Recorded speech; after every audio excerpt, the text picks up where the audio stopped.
Okay,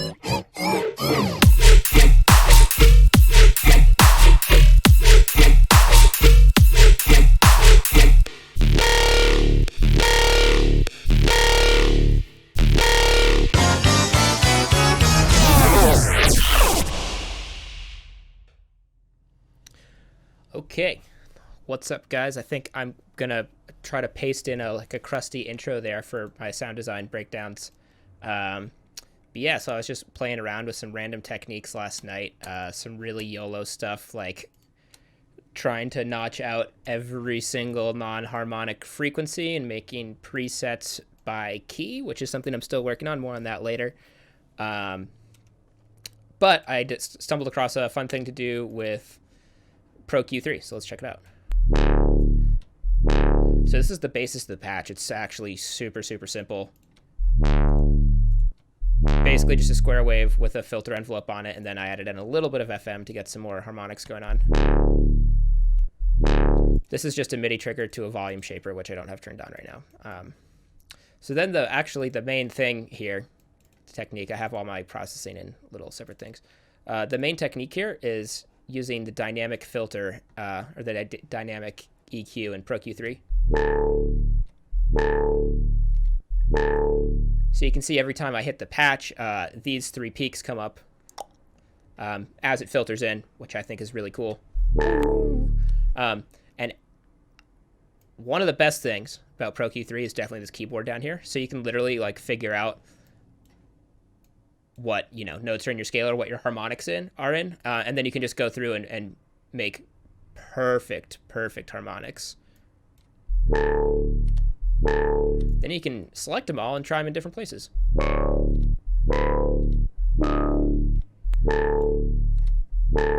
So I think that A actually sounds really good. And then we just have a little bit of compression after it here to bring the level under control a little bit, make sure it's not peaking too hard. Then the next big part here is the distortion.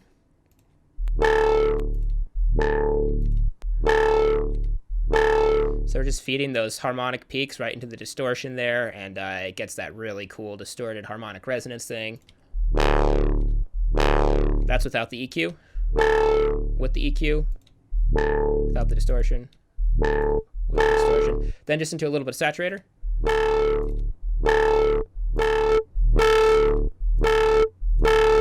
Push it a little bit harder. That's to taste. And then just into some OTT here.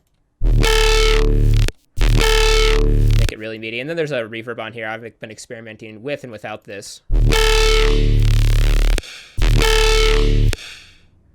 turn the volume shaper back on.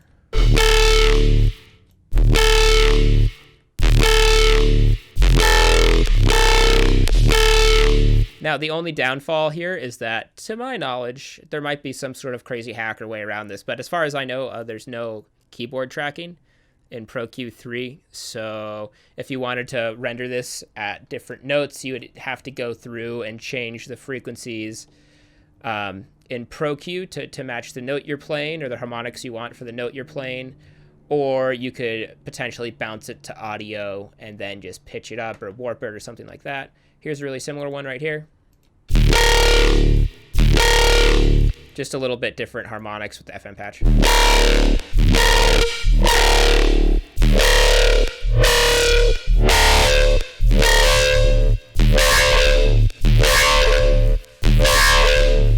Same exact back end on the patch though, just the EQ thing into the distortion, into some reverb and OTT.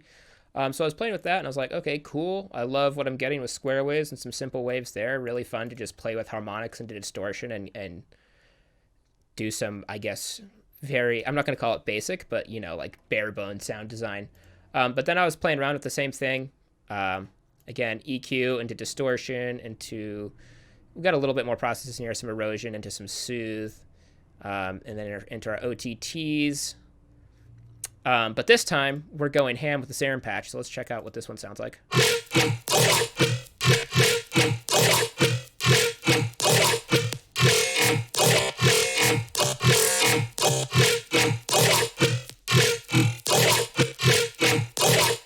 So again, let's just A-B it with and without the effects to see what's going on here.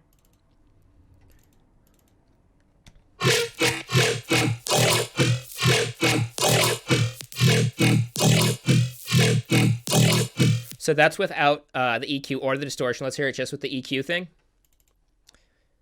Maybe there's a better name for this. So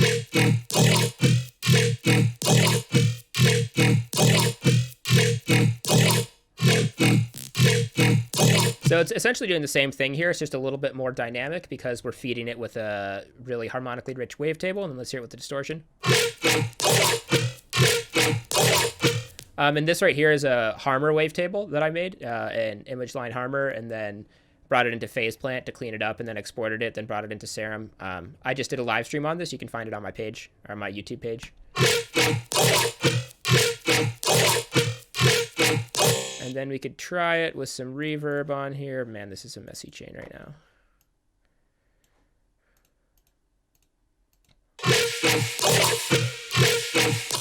But yeah, this is really cool. And then I'm doing a bunch of different LFOs here just so I can really easily like make some variations or duplicate the patch out and do some crazy stuff. So this is just on the ASIM and then filters.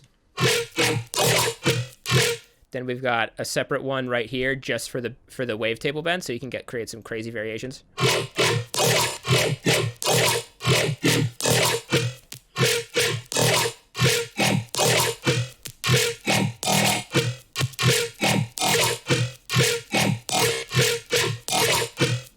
And then we even have some master pitch right here.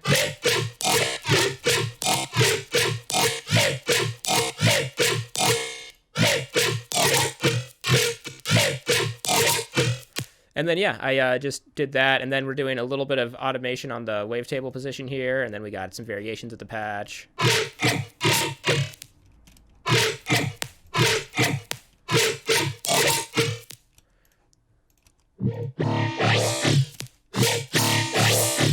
This one's a little crazy. We're going for some mirror bend mode. Then we got some total delay coming in Serum here.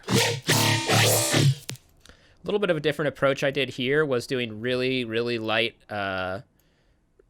processing inside of Serum, and then I let stereo and other things be introduced through the distortion and our EQ and everything else. So that's a little bit of a different approach, just trying some new things. Hope you guys enjoyed it. Yeah, more videos coming soon. Let's just listen to this one more time and see how we like it.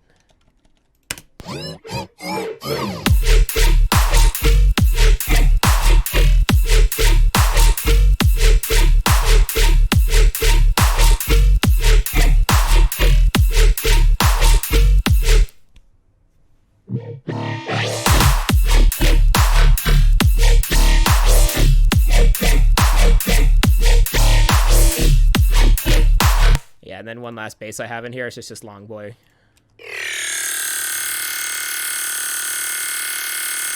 This is chill.